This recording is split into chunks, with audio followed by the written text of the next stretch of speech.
Before we begin, a quick favor. If this podcast has been meaningful to you, would you consider leaving a review? It really does help others find this space and join us on their own healing journey.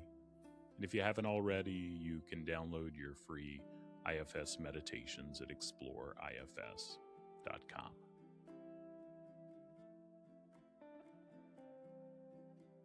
Welcome back to IFS Meditations and Insights. I'm Tim Fortescue, and I'm really glad you're here. Today's episode is a little different from our usual format. Most weeks we explore a concept from internal family systems or spend time together in meditation. But today, we're stepping into a conversation, one that I think many of you will find both fascinating and deeply human. I sure did, and that's why it was a longer episode.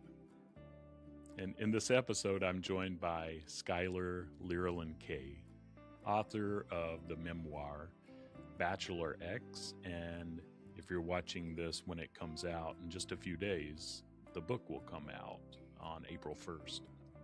And Bachelor X is a bold, funny, and very honest book that explores identity, healing, trauma, relationships, and what it means to navigate life with a very vivid inner world. What makes this book especially unique is that the story is told through the voices of Skylar's inner people in different personalities and parts that live within their internal system. So as you read, you're not just hearing one narrator, you're witnessing an entire inner community interacting, maybe arguing a little, protecting, reflecting, and trying to figure out life together. In many ways, the book reads like a real-time conversation among parts, which is part of why it caught the attention of Dick Schwartz, the founder of Internal Family Systems. He described it as offering a courageous and uncensored window into how someone's internal family members interact and how trauma shapes those relationships. And that's exactly what we explore today. We talk about the inner world, trauma and protectors, dating and relationships, identity, healing, and what it looks like to approach our inner lives with curiosity rather than judgment. There are moments in this conversation that are funny, moments that are vulnerable, and moments that might stretch us a little. That's part of what makes it meaningful. So wherever you're listening from today, driving, walking, sitting quietly somewhere, I'm glad you're here. Let's step into the conversation.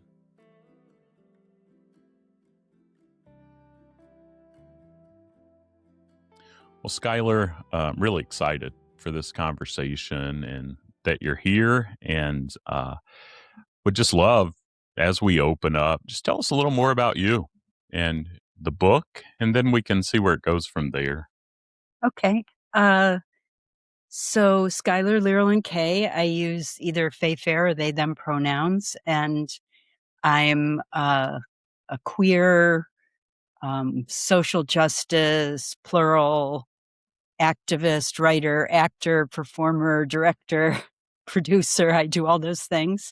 I've also been a teacher for a lot of my life. I used to teach acting. I've taught yoga. I've taught ESL. And I'm right now in Europe, and last year I was in Scotland. I paddle boarded in 15 locks, and that was a life high. I also paddle boarded in Ireland, and they're very similar, the kind of Celtic culture, which I really love. Yeah, that's so cool. And I know you talk a lot about, I told you I've read about a third of your book and I'm going to read the rest. I'm not a huge reader, but this one, yeah, I'm probably going to figure out how to listen to it. Is it coming out on Audible or not? I know that's a whole other deal. So, well, the book doesn't officially release till April 1st, but I am definitely going to record it so that there's an audiobook available on April 1st. And I'm excited because I'm an actor and I'm going to get to play all the parts, I love it. which I love so much. It's so much fun. So, Yeah. that Well, was tell it. us a little. So, Bachelor X, am I saying that right? Is You the are. title of the book. And we'll talk more, but tell us a little more about that and that book that's coming out April 1st. Well, it it's a memoir, and I've been a screenwriter, a playwright. I've written novels. I've been a performance poet, and memoir. I think, at least for me, you write a memoir when you need to discover something about your life that you can't get to any other way.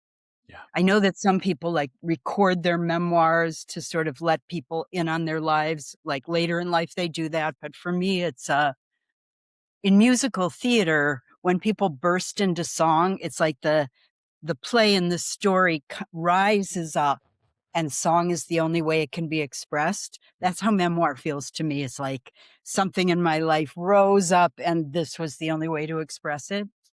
And what rose up, I think, primarily like in fiction you would call it the inciting incident, was that I left a 35-year marriage, and it wasn't it broke my heart to leave that marriage, and then I was so naive, and I didn't know. I thought that, my marriage was one of the kind of marriages where you're growing. We both did IFS, we both were part of healing communities. We had kind of grown up together. I mean, I've known my ex for like 43 years. And um, so I thought that like dating would be easy. I know how to communicate. I know how to sit with my triggers. Like I was really kind of arrogant. And then dating was a complete shock. I had no idea. It sounds, I say it this way to be funny. I had no idea what I was doing with complicated women. I didn't know. I love the honesty and that. Yeah, carry on. So, Yeah. And then in that year the book covers about a year, 18 months. I left a 35-year marriage. 2 friends died. My landlord sold my building and I had to move. The new people kicked everybody out. I had to find a place to live in the middle of 2 deaths. And then my now ex got in a major car accident and broke their back. And it was kind of like, at the end of the year, it was like, thank God this year is over. Like, yes. can anything else happen in a single year? And I also, I dated people who, in response to them, I was very dysregulated, and I had enormous chemistry with some people that in my marriage I hadn't experienced in a long time. So I just felt with the book that I needed to tell the story of this like bizarrely innocent 60 something going on the apps to date. Yeah. And then I'm plural. And so when I first wrote the book, I was just writing, okay, what happened to me this year? Like what happened? I don't understand what happened. I've never had these kind of relationships, these dating relationships. And then I went back and I said, well, if I want to understand what happens, then I have to write it from the point of view of all of me. Mhm. Yeah. And also how in IFS, we call them parts. I call them inner people because my plurality means my parts are more separate. Yeah. And how do they relate to each other? And how did we as a system choose these people? Yeah. Who chose them, actually? Was I hijacked? And so answering those questions in the second draft of the book took me to the place. It was a whole new place. It was a place I really wanted to be. Wow. How That was it that working with publishers and trying to I have communicate? self-published the book, Okay. and I started off saying, "Oh, this is a book I'm gonna need to self-publish." And then I queried publishers, and there were people who were interested, but they said, "Oh, you wrote in all these fonts. That means a book designer. That means it's going to be," and I knew, and I had this experience before of people saying, "This is great. This is new. This is groundbreaking. Let's make it more conventional so that it's easy to produce." Hmm. And it is hard to produce. I mean, the book designer and I have had to do a lot of work Yeah. with the graphic elements of the book. Like, it's not a comic strip, but it does have illustrations and the fonts are like illustrations. So, um, I am so happy that I self-published this book Hmm. because it would have been personally very difficult to make any compromises artistically Yes. when it's about my inner family, which is sacred to me. And I Yeah, don't wanna compromise on what's sacred to me.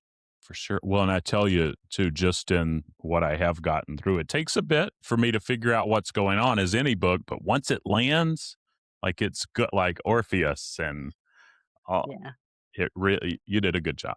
And so, yeah, thank you. I'm so you had mentioned IFS, the multiplicity, and I was intrigued because Dick Schwartz, he endorsed the book and just talked about it being a courageous and uncensored window into how IFS members interact and how trauma shapes those parts and relationships. And so I am curious, what was it like to let readers see your inner world so openly? And you've talked about that a little bit. It seems to be, yeah, a lot of discovery and kind of, yeah, the IFS principles and Dick endorsing the book, how all that came about, or just I tend to throw out questions that are big and maybe make a little sense. Whatever makes sense, I would love to hear your thoughts on that.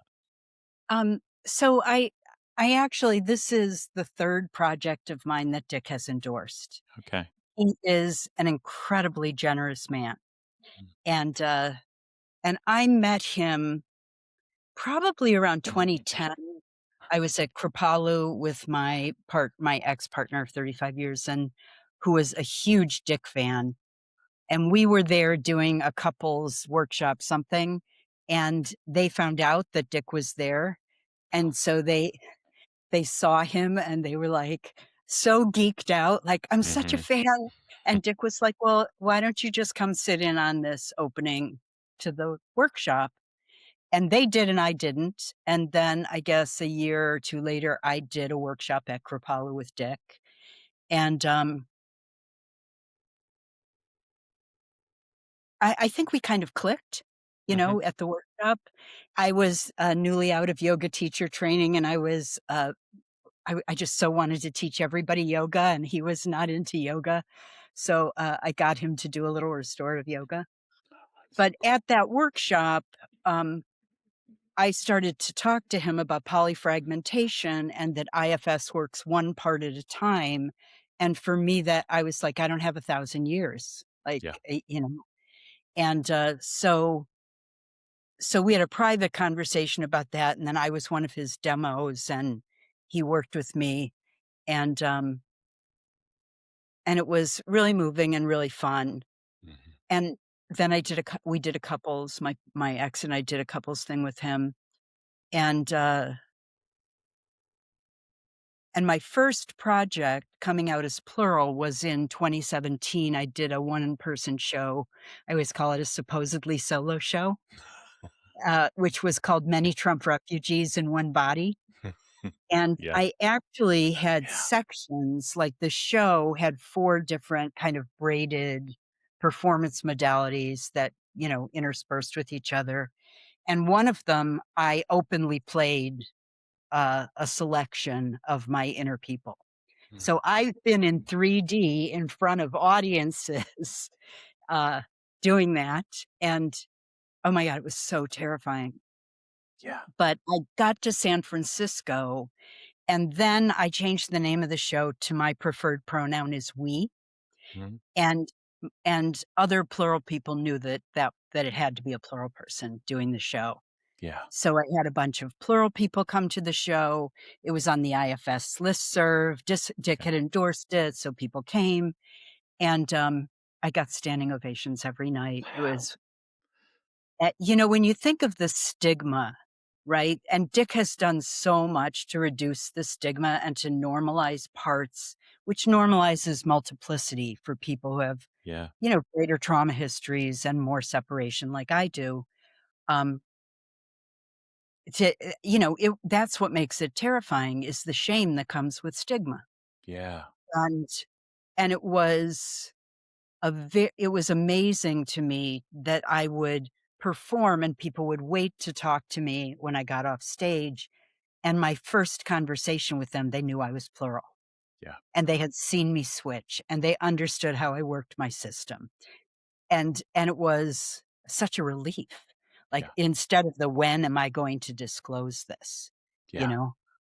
So yeah, I think that's the start of that. And then I made a web series and I wrote a plural character and played it. And this is the third project. This one has a much wider reach, right? I, you know, if you think, okay, I'm in San Francisco, I'm performing for an audience of 100, 150 people, and I put it up on TikTok and I get 1,000 views in a day. Right. It's Yes. and there's no erasing what's on the internet. So I'm out for good, you That's know? good. Yeah. I get that. Yeah. And that why I'm curious I spent 20 years in San Francisco. And so I grew up in South Carolina. That's where I met my wife. We got married, had kids, and now we've moved back to Wisconsin where she's from. But where'd you perform in San Francisco, if you don't mind me asking? Uh, it was, it's in the Tenderloin. Okay, that's fine. I'm just the name of the theater will come back to me. Okay, that's fine. Not I was curious there. And so you had mentioned the idea of your part instead of parts, people, Inner and how people. your parts have more separation, and talking about that with Dick of how you don't have the time to one-on-one kind of thing, however you said that. I'd be curious to know, yeah, how is that? Can you talk a little more about being plural and how that's a little, or maybe, I don't know, that's a bad question, but I'll say it anyway. Would all plural people see that more separation? And how is that for you? Yeah. So, you know, I have known other plural people over the course of my life, right? Because I have been healing for, I don't know, since I was 27 and I'm 65. So I've been at it a long time and I've met people. Some plural people, they lose time.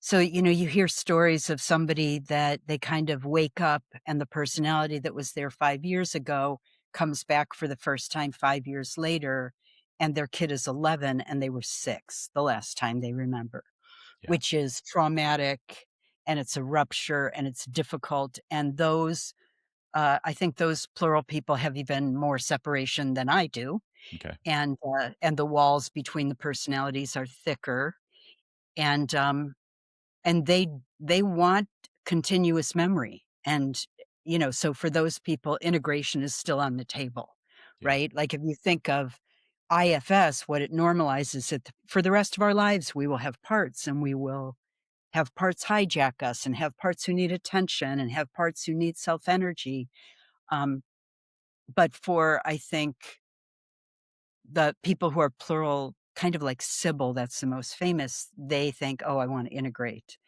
Yeah. Um, I didn't I didn't lose time as an adult. There's a line in my solo show, like, where I'm doing this FAQ, "Have you ever woken up in Texas and not known how you got there?" And, the answer one of my teenagers is like, "There's not a single one of us who would pick Texas," you Yes, know? for sure. Yeah. But I'm not that doesn't happen to me, so I don't have that particular kind of trauma, but I can get hijacked, and when I get hijacked, it's a very I don't know how it is. I mean, I've never been a single personality person, but when I get hijacked, I am watching someone else make decisions and say things, Mhm. and I am a clear, conscious presence that cannot stop it, Yeah. you know? Yes, so they go for it. They're doing the firefight, like the firefighters being the firefighter. or the Right. manager's being the manager. You're observing, but that's who they are, kind of thing. Yeah. I think it's, I mean, in the book, and this was, um, in the book, I describe different personalities saying, "I wanna date, and here's what I want from dating," and other personalities saying, "We're not ready, it's not Yep. time, I'm scared," and that personality being like, "It's gonna happen," you know? Yeah. And, and I think when human needs get deeply out of balance, hijacking happens, right? So Hmm. you can say like firefighter, protector, but when I think about why I got hijacked so much in dating, I was married to someone who was asexual, and Yeah. that was why I left. And I had a lot of years of deprivation, and I think of it, my system, my organism was so out of balance because of how much deprivation there was. Yeah. And so depending on the role or the job of the different, inner person, they're really trying to bring balance, you Hmm. know? And one of the ways I think about that is because my system is so benevolent now, you know? Like when we're not healed, we Hmm. have parts of ourselves that want to hurt us or that are not, Yeah. they're not congruent with the present day, but my system is very benevolent. Everybody cares about each other. Yeah. And so a lot of times if a hijack happens, there's been somebody calling for help and support for a while and getting Hmm. ignored. And Yeah. that's why the hijacking happens. Yeah. And then there has to be a whole process, just like in an outer relationship, a process of repair and rebuild of trust. I'm sorry, I wasn't listening to you, Yeah. you know? That makes sense. And I'm curious, and I'm not saying I keep saying I'm curious. I'm not trying to push IFS here. It's just Yeah. naturally coming out because I am. Um, and this may be coming from we had talked about some of my how I'm progressive and I like to think I've got it, but I've definitely still got blind spots. And the idea of plural people is kind of newer to me. And so, to others that may be newer, or maybe it's just me, could you talk more about that? Is there a large community? And there are no ignorant questions, I know, but there's a part that thinks you're being ignorant here. But does that make sense? What I'm even trying to ask, the idea of plural people? Yeah. Yeah, I mean, I don't think Dick would say, "Oh yeah, I started a movement," but in fact, you know, think that he set the stage for a movement to happen. In the last maybe 5 years, so it is new, it's new to everybody, and it's still I mean, it's barely cresting the mainstream, and it's cresting the mainstream in social media. Um, there's a website called Power to the Plurals, started Mhm. in Scotland. There have been some, like, kind of retreats and conventions, and there are people who claim plural identity like I do, I became plural as a way to cope with suffering, with trauma. But there are people who, don't have trauma histories who are claiming plural identity, and, it's very associated with the queer community, and, like, there's a queer comic who says, like, LGBTQIA plus two spirit. None of us even know. We're taking over the alphabet, you know? And we just are inclusive. So it's natural in the queer community to take something like, multiple personalities or DID and say, this isn't my diagnosis. Mhm. This is my identity. Homosexuality was once a diagnosis. It was very pejorative. So we reclaim things. Neurodiverse is an identity, right? So it is really new. And I'm like, I didn't even hear about it. I'm plural. Yeah. Like I was a little late to the party for a person who is plural.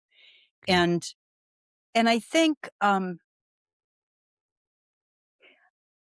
it's really hopeful because what I mean, what plurality has taught me, what being plural and working with my system has taught me is not only all parts are welcome, all parts get a voice, all voices are heard equally. Hmm. There is no hierarchy. This is a constellation of caring, and it's spiritual, and it embodies feminist principles. It embodies queer theory. IFS, the big S self, is from Hinduism.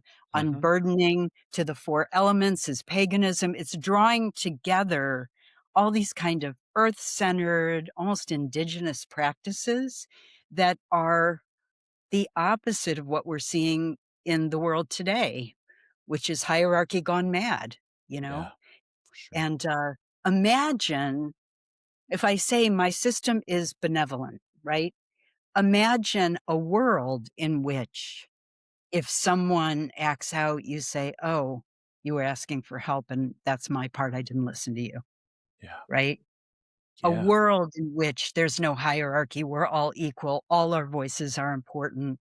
I have a thing about inclusivity. Like, yes, Black trans women are the most oppressed group, but we do not cure what's wrong with our society by reversing the hierarchy. We cure what's wrong with our society by erasing the hierarchy Yes. and giving everybody. We don't say, okay, now, Black trans women are going to be privileged and white men don't have a place at the table. Yeah. That's just hierarchy and patriarchy in a different form. Mm-hmm. So, um, I'm very passionate about this. It's kind of like Yeah. Well, I life love it. mission. And there are parts, and I told you before we hit record that I'm nervous and I actually prepped, and I want to read. I've got a script and I tend to get away from it. And then I'm like, dang, I should have asked that. So I'm actually going to ask all my questions at some point if that's, and there's not a Okay. ton, Yeah. but I have parts that say stay in the conversation and then both. And so we can do both here. But I had told you, yeah, just kind of the idea of how as a white cisgender male, and I have to be honest, it's probably been 7 years now, but I didn't know what cisgender was until seven years or so ago. And that the idea, yeah, when I come into an interview like this, yeah, I really want to get it right. And I joke and maybe, I won't edit this out probably. But there's a part of me, I told my therapist yesterday, because we were talking about this interview, and I'm like, I want to get it right. And I'm probably going to screw up my little Tim coming up.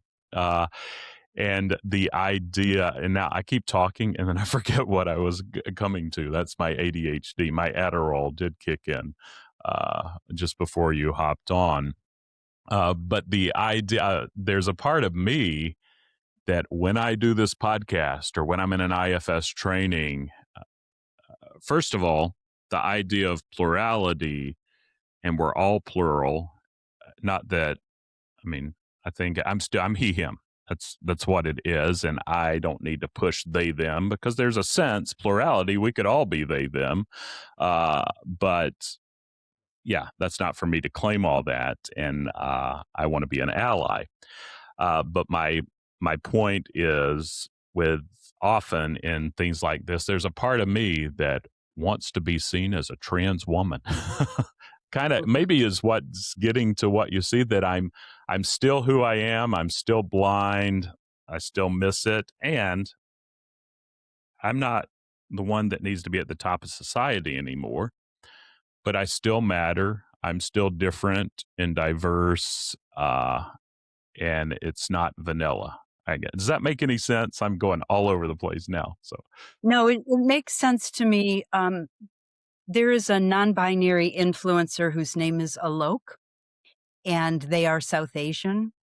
And they say, and I believe they're 100% right. They say the gender binary oppresses everyone. It mm, locks people into roles that are singular and that require you to disown parts of who you are in order to be accepted and to feel like you belong. mm-hmm, So if you go with that theory, then everybody is a they them, and the exploration of our parts is kind of infinite in its possibility. And and why would you need to leave anybody behind? It doesn't Mm. make any sense, you know? I mean, you could say, and Dick says there are no bad parts, right? But there are people who create a lot of damage, and then you don't wanna leave them behind, but you might not want them to be out in society, you Yeah, know? exactly. Yeah, I know. All parts are welcome, all behaviors are not. And the parts of me that doubt that all parts are welcome, when they hear that, they're like, see, they're not all welcome. And I get it, it's nuanced, but yes, you're right on there for sure. Um, so you had mentioned the sacredness about your inner world and your people. What makes it sacred, or can you speak more to the sacredness? Um, I'm pausing because it's so sacred, it's hard to talk Mm. about. And you don't, you know that there's room Yeah, here for, yeah, yeah, so I'm trying to think of a way that, to phrase it. yeah, yeah. Take your time. I think healing and vulnerability and trust are all sacred to me in any form. Mhm. And there is because I can hear my inner people so clearly, because they're so real to me, um, those things, healing and vulnerability and trust, happen on a much more conscious plane. Mhm. At least more than my other kind of case is my ex, and they weren't as conscious of their parts, and they struggled in IFS to hear their parts. Yeah, Um, so I mean, I'm gonna use an analogy, like, think of a child, right? I'm gonna use an example from current politics because it's so please. disturbing to me, but Yes. think of a child who's been held in an ICE facility and has been denied food and sanitation and separated from their parents, and they're let out of that facility, and they're not okay, and you are the person that is their human, right? You're gonna be their first contact. It's a very sacred thing when that child says, "People are bad, but I'm gonna trust you anyway," Mhm. Yeah, right? yeah. And that's and it's, uh, Mm. like, I'm their human. They don't get Yeah, another human. I'm the only one they get. yeah, So I have to be like the first point of contact coming out of this very dark place, and I have to exude the kind of safety that allows for vulnerability, trust, and healing. yeah. What is not sacred about that? Like, I Right. can't even imagine anything more sacred than that, And self-energy is divine light, right? And so if you're going to create a place and try to heal all the parts of yourself, you have to amplify that in yourself as much as you can. And Yeah, that's also a spiritual journey, you know? yeah. Well, I love that. I mean, I get kind of goosebumps. I'm their human. Yeah, that's powerful, and it is. Yeah, sacred mystery, whatever that is. It's hard to make sense of it, but yeah, it's special. It's something different there. So I appreciate your courage in going there and sharing that for sure. Yeah, thank you. Well, let's see. I'll go to a couple softball questions here, maybe, and then we'll see where that goes. But so, when did you first realize that your inner world had these distinct voices? It was kind of a process. So when I was quite young, I read Sybil, and, I can never quite, like, was I 16 or was I 21? Okay. But it was at one of those ages. I read Sybil, and I was sitting on my bed when I finished it, and I was like, "Oh, that's what's going on with me, I'm multiple like Sybil." Mhm. And then I was like, "I don't lose time." But I got up and I went to my closet, and there were like little tiny wardrobes that you would never think would belong all to the same person, Mm. right? And so I was like, "Huh." And then I dismissed it, right? I don't lose time. I don't have her symptoms. It can't be plural. And then, I had a therapist who gave me When Rabbit Howls by Trudy Chase, Mm. and, I read it, and I actually think she should never have given me that book. Like, what a way to try to tell a client they might be plural, right? To give them a book that details some of the most violent abuse, like, it was just but I Mm. read the book, and I'm a fast reader, I read it in, like, 2 days. I came back into therapy the next week, and I threw it on the carpet, Mm. and I said, "If you think I'm multiple, why don't you just say so?" Wow. And Yeah. I had never switched in front of her, like, I had no symptoms. She was making an educated guess based on the history, right? Yeah. That it was likely. And, and I guess,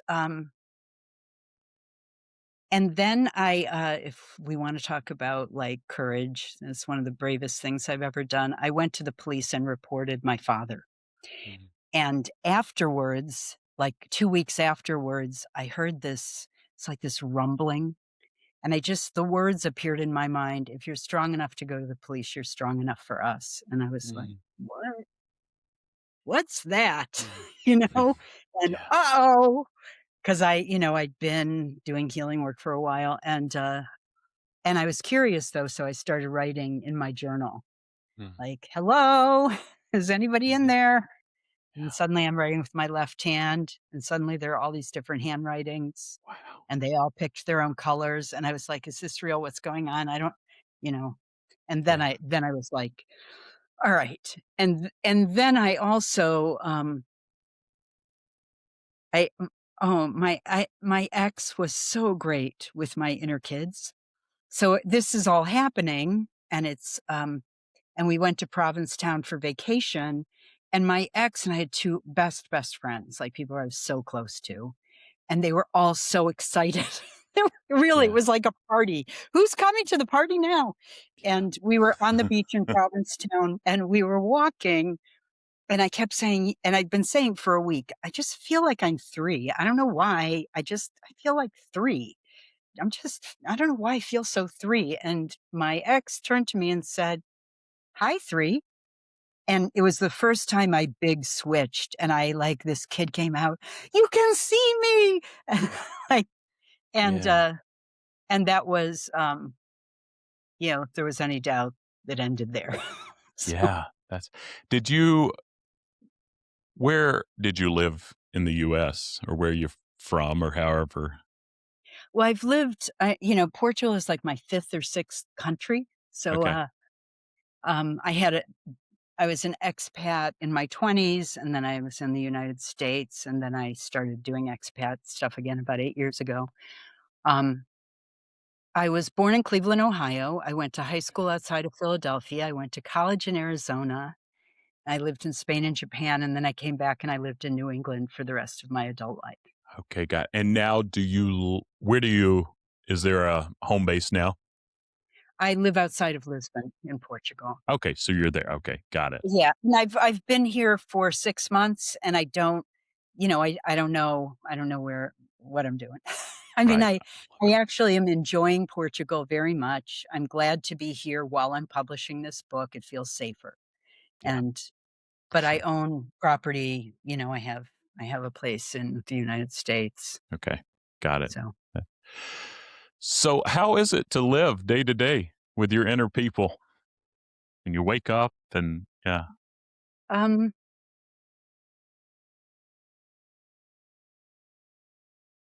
it is, uh it is often joyful, and it is always a call to action. Right? So I can wake up and I'm like, "Oh, somebody's upset about something." And then time to go in, right? Time to go inside. And I have different ways of doing that, but I think, and I mean, there's the inner world and there's the outer world. I'm very I have great social skills. It's just part of how I was raised, but I spend a lot of time alone. And I am in conversation with my inner people pretty much all the time. right? Mm-hmm. I mean, like, I'm a fanatic paddleboard, but people like, do I just stand there paddling one side? No, I have a bunch of kids that are like, "Hi, fish. Hi, birds." And, and teenagers who are like, "I rock." So, and I just let them come out and do that because it's joyful. It's fun to be all of who you are. Yeah. And the other part that's really joyful is I do have just a couple people. I used to have more, but I have a couple people in my life who, and one of them is probably my closest friend. She's also an actor and she does solo shows. So she plays tons of characters in her solo show and she's kind of in love with her characters. So I will talk from my personalities and she will answer from her characters. Mm. And it is the most raucous comedy you could like. And who gets to be that free? You Yeah. know, it's partly thespian, but it's also Yeah. partly dropping your boundaries and inhibitions in a safe place. And then it can be really hard, right? So I get triggered and I'm known territory to myself and I know where the trigger is coming from.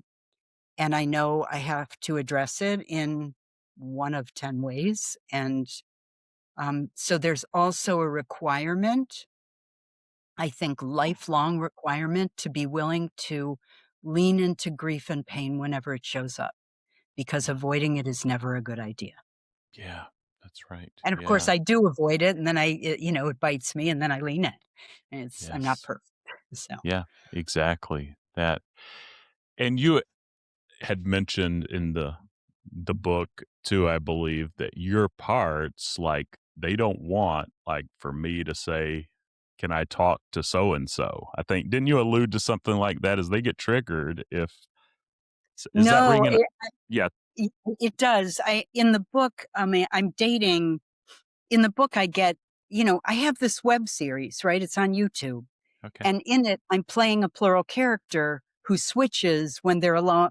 And the plural character is the therapist, right? And they switch when they're alone with their partner. So I'm switching on camera. And anybody can go on YouTube and watch this, right? Where can they So find it? And then I want to hear more. Yeah. How do we it's find you? it you would go on YouTube and search assigned female at birth or search Lyralen Kaye Okay. and you would find it. Or Another Country TV, that's the channel. Okay. Um, so I was dating and I dated a woman whose last partner had been a therapist and her ex watched the series and said, "What's it like to go out with a plural person?" And the woman I was dating was like, "What are you talking about?" Mm. And then she asked me because I hadn't come out to her. And I said, yes. And immediately, if you're dating somebody and you're getting intimate and getting to know each other and there's, attraction, like both the women that I was outed to, when I came out to, immediately, they're like, "When do I get to meet your people?"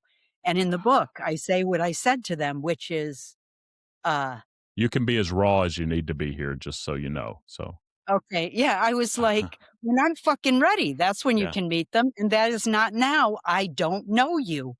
Yeah. Right? I have a boundary about my inner people, and actually my inner people would like to come out and talk to people more, but I'm very cautious about that.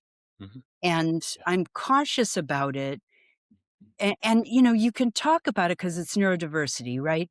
Am I masking Hmm. and pretending to be a single personality person?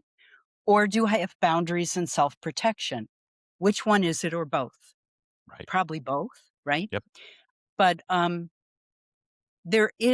I learned, and this is much less true now, but 30 years ago, it's 35 years ago now, when I went to a therapist and we started actually working on multiplicity.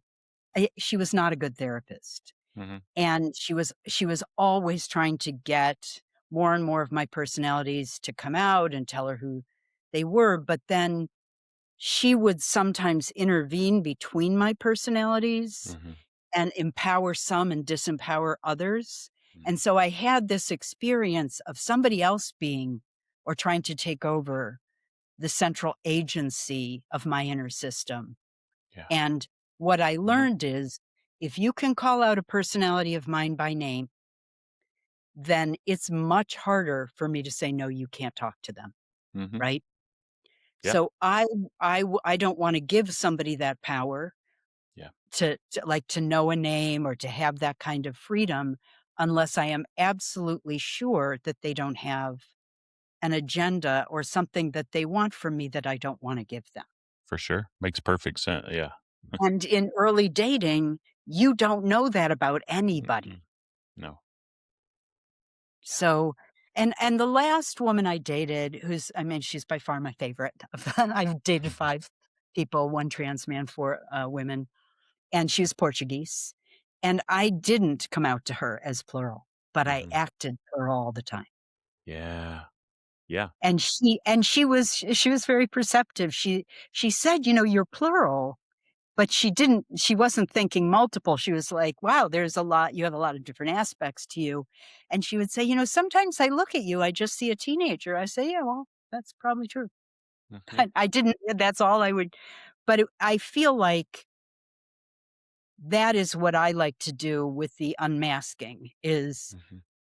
I live it and it's in my being.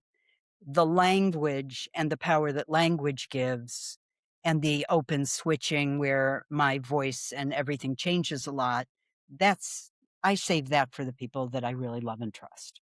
Yeah. Yeah. And I'm curious, there I am again.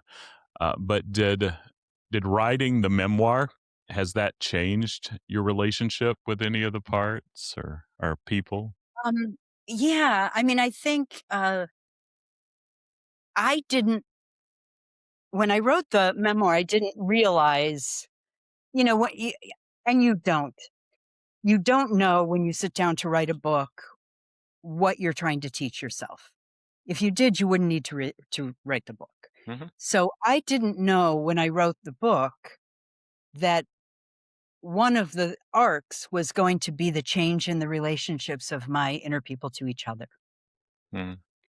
So I think that had already changed and it changed more by articulating it.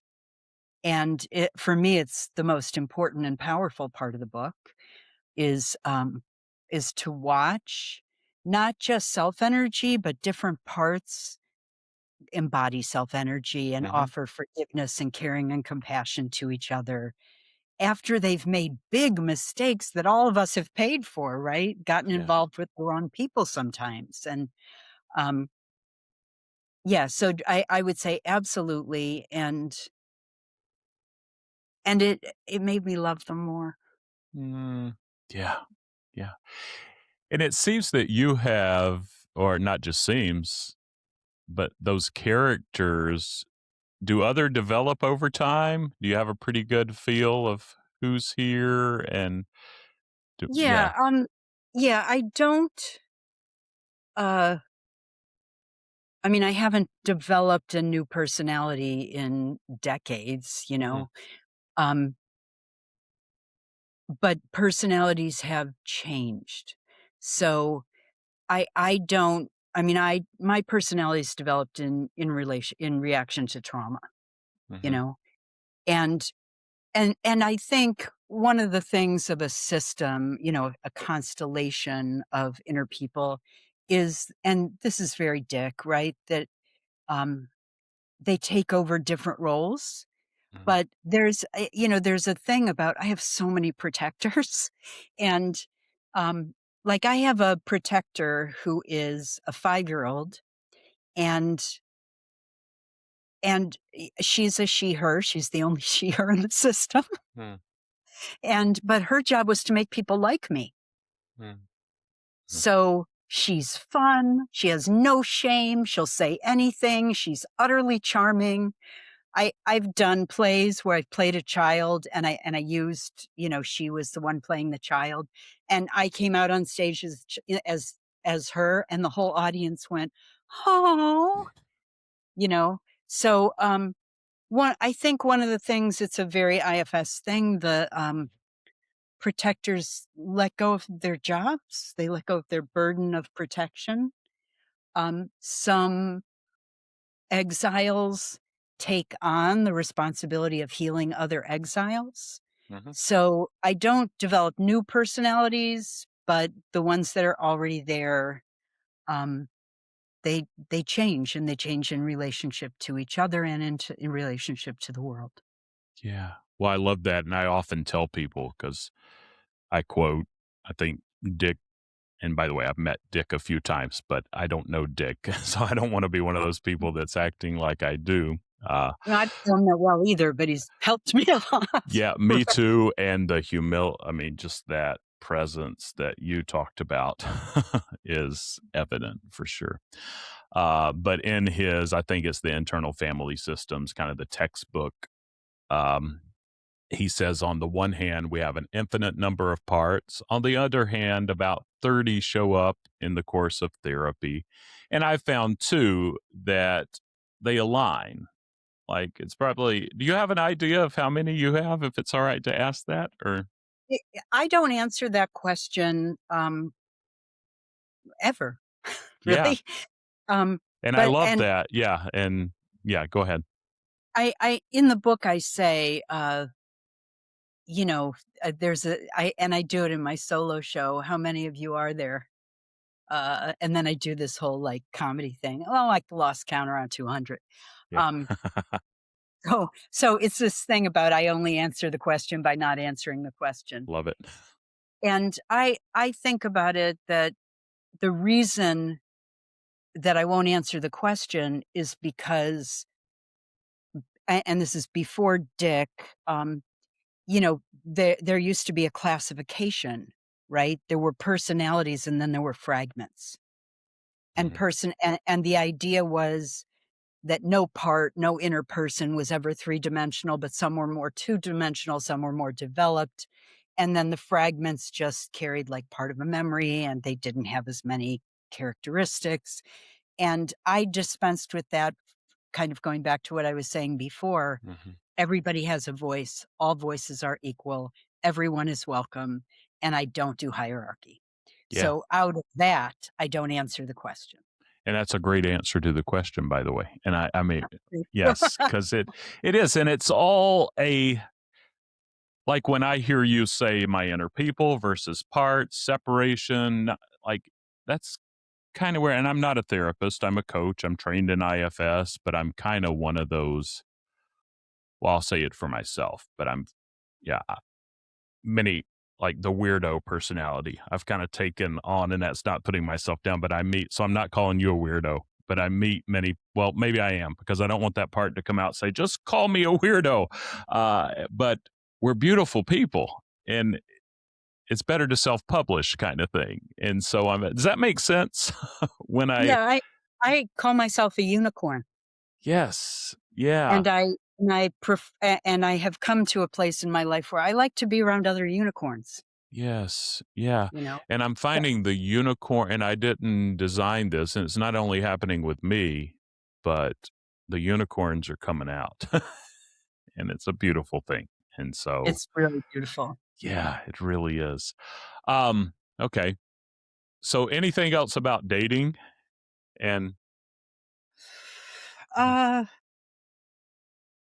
Uh, okay, I mean, I could talk about dating, I swear, for a week.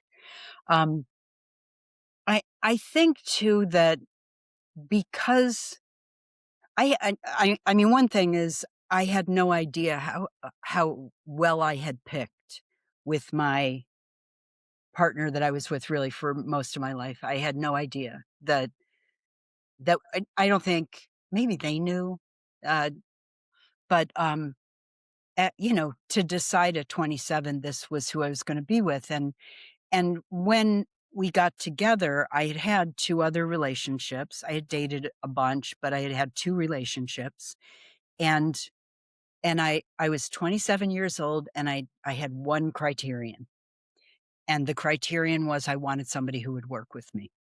mhm, Now, of course, there were other like moral, decent person, you know what I mean, honest, all that yeah, stuff, but I just wanted somebody who would do the work with me. And because the other two people didn't. Mm-hmm. And I mean, I snuck behind my parents' back and went to therapy when I was 16 years Yeah. old. So I was like, I was determined to heal, I don't maybe out of the womb, you know? And, Mm. and so because, you know, in my late 20s, my 30s, my 40s, my 50s, I was with one person. And then I started dating at 62. And I didn't date anybody who had my life experience.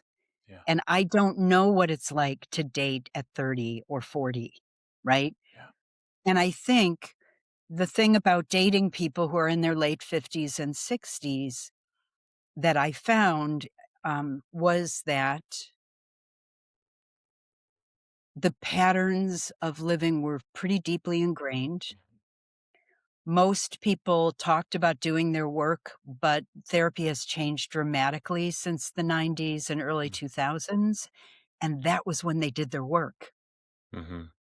And that was very neck up. Yeah. So they haven't done as much work as they think they've done. Yeah. And to like, you know, when you date somebody, I call it, you know, you become deep witness to their life. Yeah. And I was shocked that I couldn't talk to them. Yeah. And I don't mean like sometimes I silenced myself just out of I was so appalled. I was afraid I'd say something really horrible and judgmental, and I didn't want to say it. But I couldn't talk to them because they didn't listen and respond. Yeah. And I didn't, I was like, I met so many women in particular because, you know, uh, it was hard to find other non binary and trans people, you know, that were appropriate for me to date Mm-hmm. who were like, I just want to find my person. I haven't had that love affair. I've never been in love, or the only you know, chemistry I had was really toxic and, uh, and then, it's a polarization, right? So they're Mm-hmm. saying that. And then they're saying, and when I date, the person can't come first. I can't give myself away. My family comes first, then my job, then I travel, and then, you know, and I was like, no one healthy is going to go for that. Mm-mm. That's a hierarchy and a way to not Yes. match. So you want your person, but you're not really open to your person. And there's reasons you're not open because you've been hurt a lot. Yeah. But until that polarization gets resolved, the door doesn't open. Mm-hmm. And I found it heartbreaking Yeah. and also heartbreaking for them and heartbreaking for me. Like, oh my God, where's a unicorn? I need a unicorn. You Yes. know? For And sure. I am definitely the unicorn, 35 years married to somebody that I am best friends with now because there was so much love to start off with, you Okay. know? Because I was going to ask that. And Toby, right? Yeah. Yeah, So, Toby. and you just said best friends. Yeah, we are really close friends, yeah. Okay. Yeah. That is so cool. I mean, we weren't there. By the end of the book, we weren't there.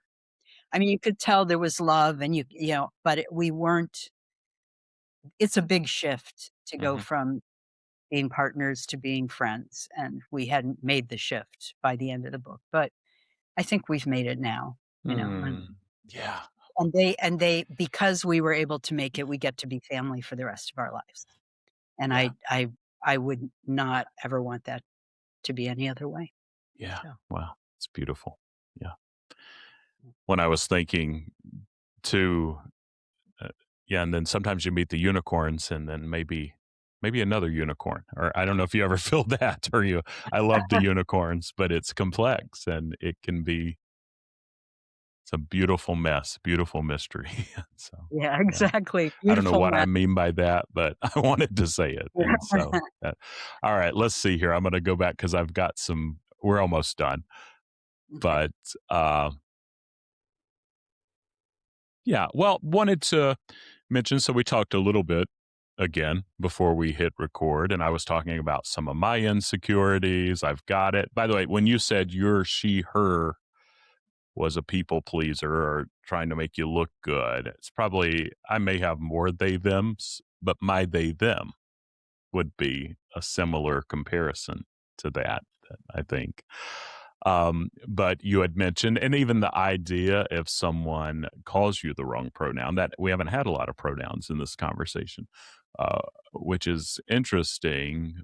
But you had said, I correct that when that happens. And so how do you correct? Or maybe yeah, if someone Um, calls you the wrong pronoun. yeah, I just want to say for my 5-year-old who is like, I'm not a people pleaser. I should be I love it. world. Yes. I mean, she is just, she makes people like her by being herself. It's very weird. Do you know what I mean? She's I not. do. Yeah, and people, and I love that because I do notice when you say, "Oh, I don't answer that question," we're just being real here, or "Oh, my 5-year-old," I notice my 5-year-old start tightening, and I want listeners to know that's an example of speaking for your parts, and yes, I said people pleaser, but you said more make me look good, I think, or Make people like me. Yeah. make people like me. Yes, for sure. It makes perfect sense. And yeah, anything more there or that she Yeah, needs? Or? no, it's just, I think that there's such a thing in my system about, in PTSD, we now have all the Fs. I am going to answer your question, but we That's have fine. like, Yeah. fight, flight, freeze, fawn. Isn't there another F? But, fawn is very uncomfortable for many, many of my parts. And the good thing about that is they refuse to try to read other people and give them what they want. Mm-hmm. Um, but it's a shame thing, right? I Yeah. make people like me by being star of the show. Yes. That's so cute. Yes. Um, so remind me of your question again, just It so I was can. just how you correct people when they do the wrong pronoun. Yeah. Yeah. So I I ran in the web series. I ran a film set, and I ran it with consent culture, and the entire crew was queer, and the cast was mostly queer, but there were different generations, and there were some straight women who were in their 60s, 70s, and 80s, and they had never used they them, and they were terrible at it. They were Mm-hmm. so bad at it. And we created a policy, and I think it's a really good policy for pronoun correction. If somebody said to me, yeah, Sky, when she was at Sarah Lawrence, and I would say, uh, excuse me, pronoun correction, when they were at Sarah Lawrence, then the person should say, oh, sorry, when they were at Sarah Lawrence, and Mm-hmm. then you move on. Mm-hmm. Because what happens, and it happens a lot generationally, queer or straight, it doesn't matter.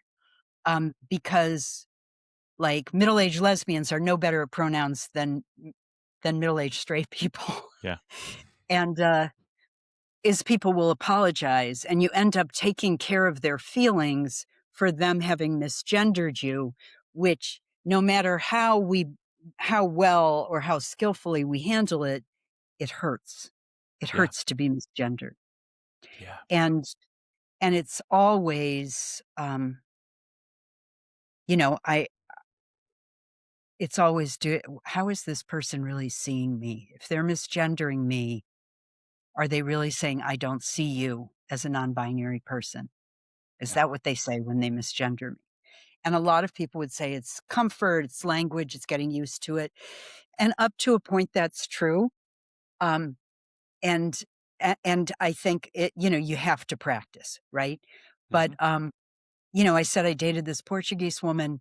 English was her fourth language, fourth, and she mastered the pronouns faster than anybody else I. Mm-hmm. Yeah. And the reason why is she did not see me as a woman. Mm-hmm. Yeah. Yeah. And that makes it, yeah. I get that. And I can't remember if it was before, if we talked about it here, but the idea that plural, again, I'm not trying to make we're all plural as a sexuality thing, because that's different and there's more stuff there. But there is something about when I was reading of your book of, yeah, that plural, it makes it easier. And it even makes it easier to see you now, knowing some of your story. And I don't know, this conversation really hasn't had a place for practice of pronouns too much, which may be a universe thing for my sake. Uh, but but it changes. Yeah, there's something about, yeah, seeing you for who you are makes a difference. Yeah. What little I know. Yeah. Right. Yeah, I mean, the Gen Z people in my life, Gen Z and millennials, but mostly Gen Z, they call me you all. Mm. And I had when I did go to grad school at Sarah Lawrence, and I didn't come out till as plural till the very end. And I mostly was friends with my professors, not with the other students. And I was in the office. I came in and I said, "Can I shut the door?" And this guy, Dave, and I loved him. And I would go into his office and talk, and we'd just laugh. And he's gay. And I said, "I've been here for 2 years and nobody knows me." And I started to cry. Mm. And he said, "What do you want me to know about you that I don't Mm. know?" And I said, "I'm multiple." Mm. And he just took this very short breath and he said, "Well, hi, how are you all doing?" Mm. And it was the best, like, response, that immediate shift to plurality. It's you. He did it instinctively, and this was in 2002. Yeah. Wow. Yeah. Yeah. It's you, and just do it. Yeah. And the worst thing, I don't know if it's the worst thing, but it probably is, but going into a shame spiral, making it about me. Yeah. Uh, yeah, for sure. Yeah, And I you're not mean, the, yeah, go ahead. no, I mean, I think there's I in my marriage, we are both very committed to anti-racism, Mhm. and we lived in it was a, like, working middle class African American neighborhood. We lived in Roxbury, Massachusetts. We owned a condo there. And there were hardly any white people. And I was raised in a very racist family, and my ex was raised in Pittsburgh and always knew a very diverse community, went to school with African American, Latinos, Latinx people. And so we would come home, and I would say, "So this happened today." And I had this thought, "Is that a racist thought?" Mhm. And so we had created this container with each other. We're both white. We are raised in a racist country. We have racist thoughts. As anti-racists, we are trying to get conscious and get better. Yeah. And the only way to get better is to have somewhere that's safe and non-harmful for the other person to hear what Yeah. you're struggling with, right? Yeah. Because everybody has those thoughts. Mhm. I think it talks about this Mhm. with there are no bad parts. And, when I have when I have a kid who, like, says something and they haven't updated from, like, 1965 Cleveland, Ohio, Right.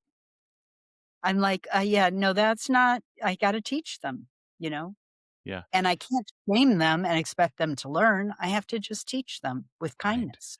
Yeah, I believe in his book in No Bad Parts, working with a challenging protector, and he uses racism as the basis, and same thing that you're saying, and that, yeah, for sure, it's there, and we just need to see them, and and yeah, they don't go on running the show or leading my patriarchal parts. Don't lead my life, but Right.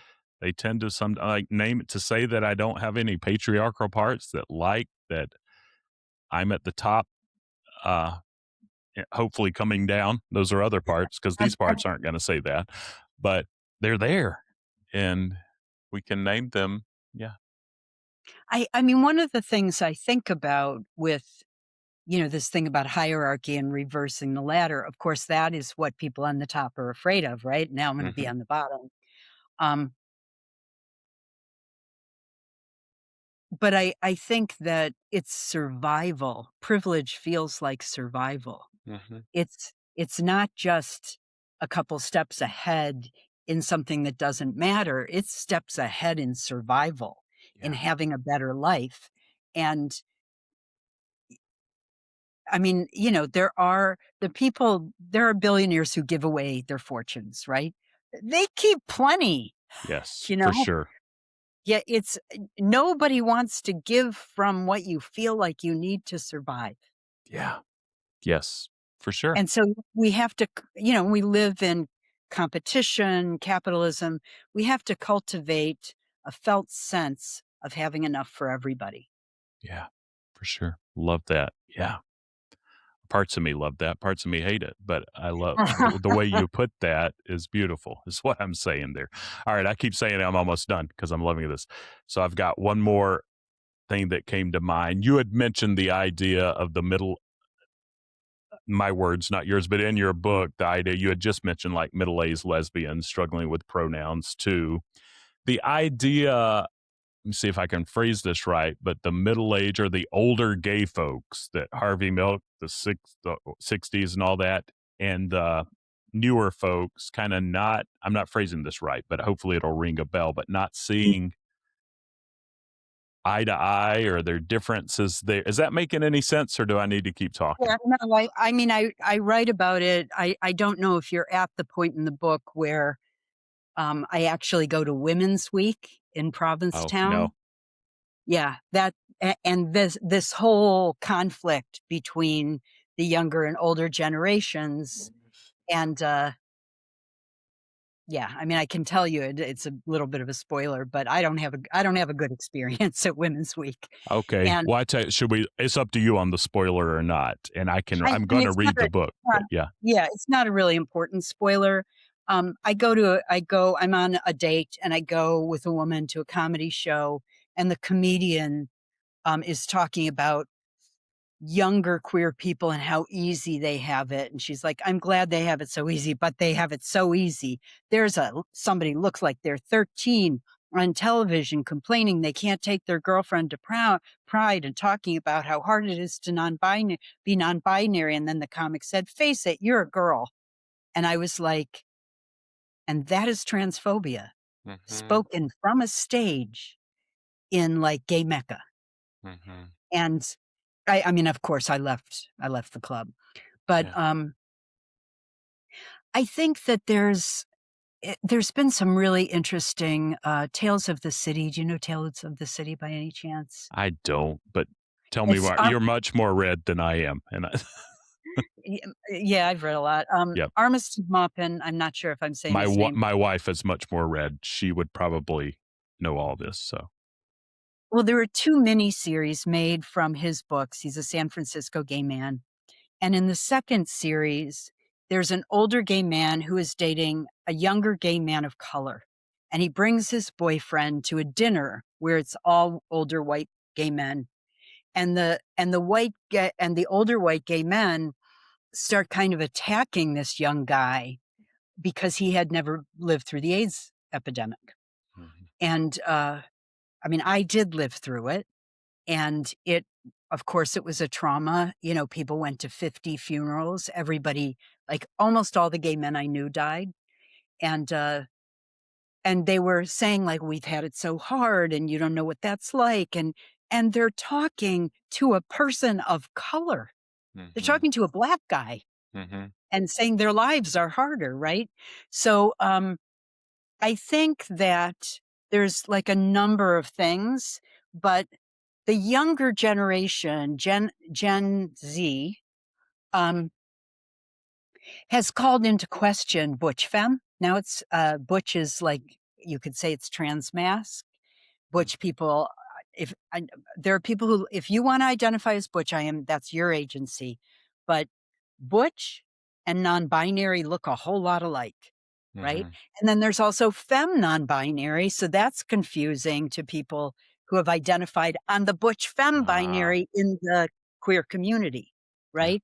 And it's asking people to rethink the fundamental constructs of gender that they grew up with as an oppressed people and that they fought for, right? yeah, yeah.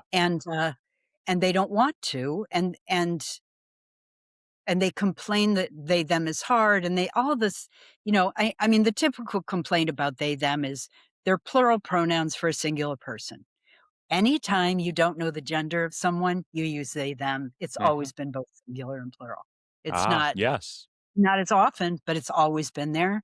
And but the older gays and lesbians sometimes complain about that, and they know that they have to be respectful, but they go reluctantly. And I mean, I recently had somebody say, "I'm never gonna learn them," to me, and I was Mm. like, "And then you don't get to be in my life." Mhm. Yeah. Yes. You know? Yeah, If you're never going to respect my gender, then you for don't get sure. to be in my life. Yeah, for sure. Yeah. Yeah. So I think there's that, and I think there's also just kind of an unwillingness to change that can come with growing older.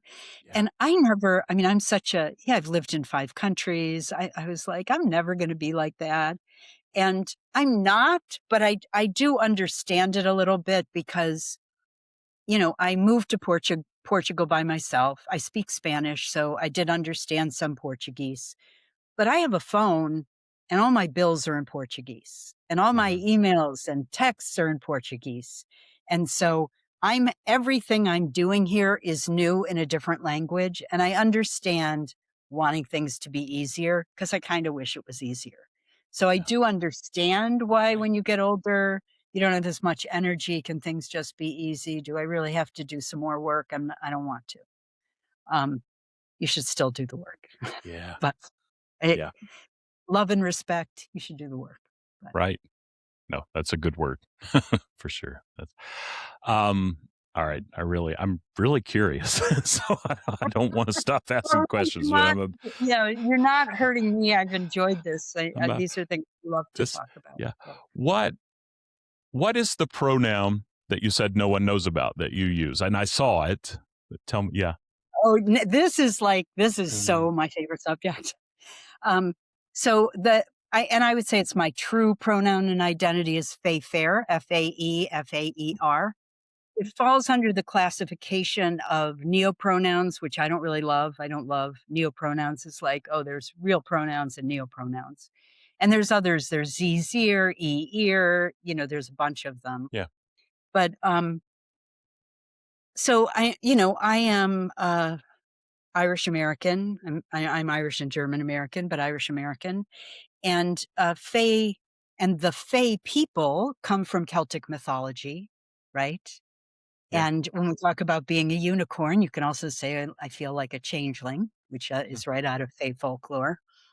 Um, but the thing about being Fae is it's also a spirituality. It's associated with Celtic spirituality.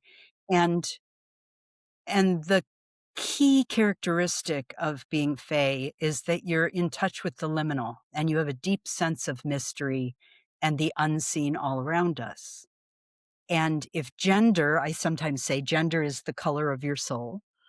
Um, so gender in the Fae world would have to be fluid, right? The pictures of the Fae that aren't Tinkerbell, but the old mythological Fae, they're all androgynous. Hmm.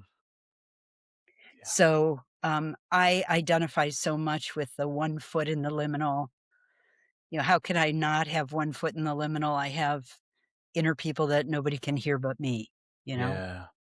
And I Yeah. have imagination and creativity that comes from all of us. That's essence. I mean, Mhm. I think that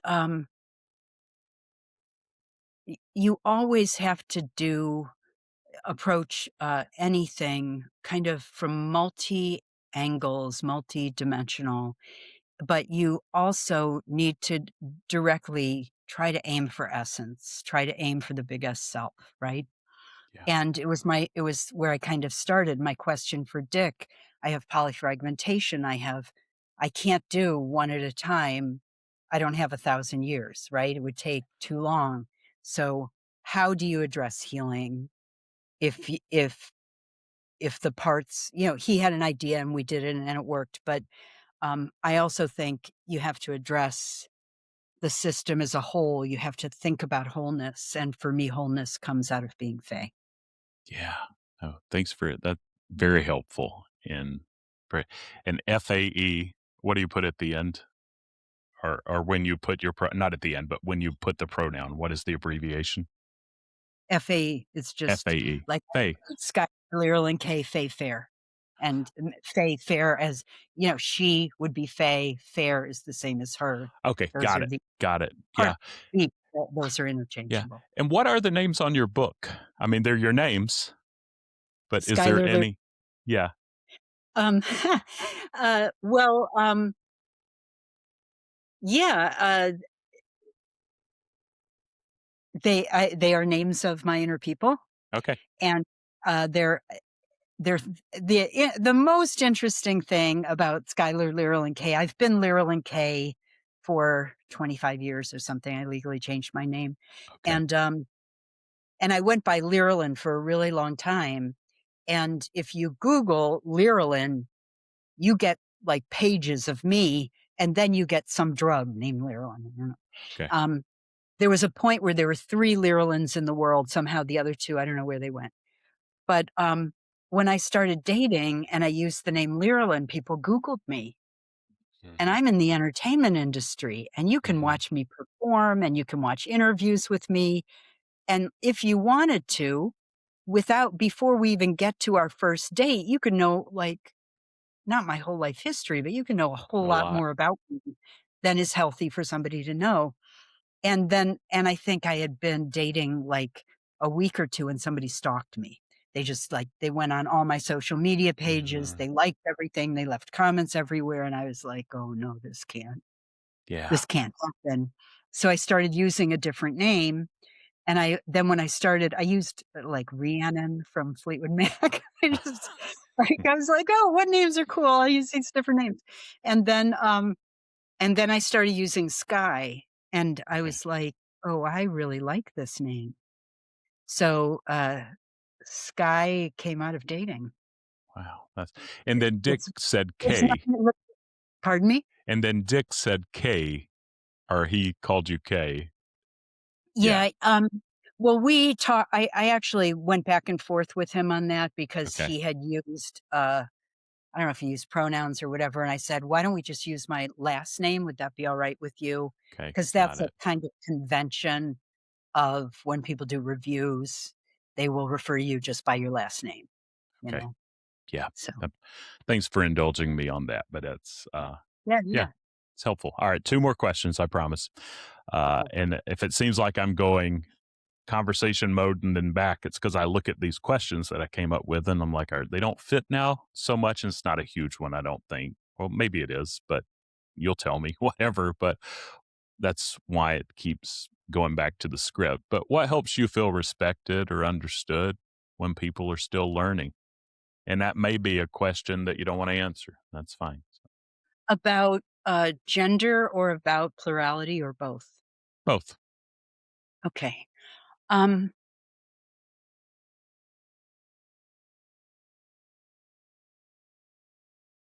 I really appreciate honest effort around pronouns. So when people correct themselves, when they catch themselves and they Hmm. say, "Oh, sorry, I got it." I can see it. I've had people be like, they, I Yeah. got it." That is really, I think it's adorable and it's also really moving and respectful. Mhm. Um, I, and I also feel about gender that I did this thing on TikTok because I've been prepping for the book. I've been doing a lot of TikToks, partly to desensitize myself to Mhm. being interviewed. Um, but I did a thing about, what the questions people didn't ask me about gender in dating. And what I realized is people didn't ask me anything. So when people say, when did you realize you were non-binary? And when did you come out as non-binary? Is there anything you want me to know about your gender and how I can see you and respond to you congruently? Those questions are heaven. I never get those questions. They're heaven. Yeah. And plurality, I love the you all. I love when people like that, when people refer to me, because you don't use pronouns in one-on-one interactions very much. They don't come up, right? But if you use the plural you, then it can come up. And, my closest friend, every time she calls, she's like, hi, friends. And then she'll say every name of every personality she knows. How are you doing? And then she it's just a way of recognizing that I am me. I'm all of me. And with people who are new, I think I like questions like, what's it like to be plural? You asked really good questions. What's it like on a day-to-day basis? And that's very different than, can I meet your personalities? How will I know who's out? I had a friend, I came out to her. She said, who have I been talking to? And I'm like, all of us. The whole time you've known me, all of us. I'm not different, So I think there are the questions that are almost prurient, and then there are the questions that are kind of open-ended. Who are you? Yeah. Right? Yeah. And that give a lot of space for how much vulnerability and intimacy you want to give in response, rather than being probed, For sure. Yeah. And Yeah. and you have definitively not fallen into the probe category. Your questions have all been open-ended and given me a lot of agency in how I wanted to answer. Well, thanks, Sky. Thank y'all or you all. Y'all may give it too much of a Southern, and there's a lot of stuff that come with that. Thank you all. Yeah. For showing up and for your courage. And last question. What do you want people to take from the book?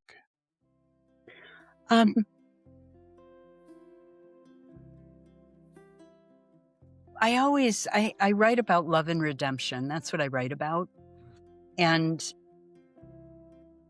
I want them to understand how human plurality is, and I also want them to feel empowered in the journey of loving themselves more. Yeah. Yeah.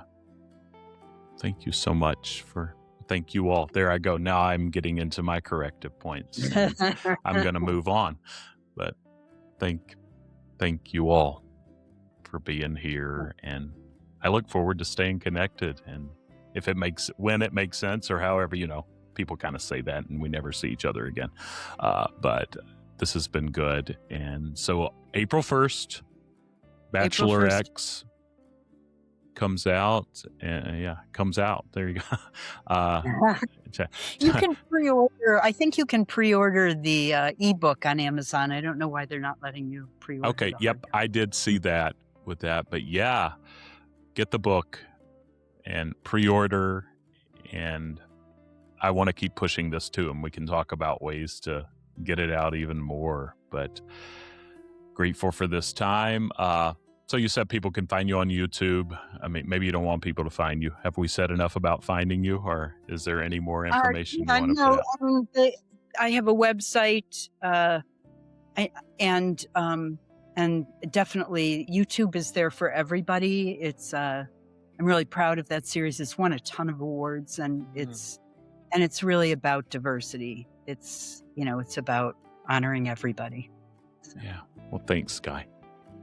You're welcome. It was really, really enjoyable and good to have this conversation. Yeah.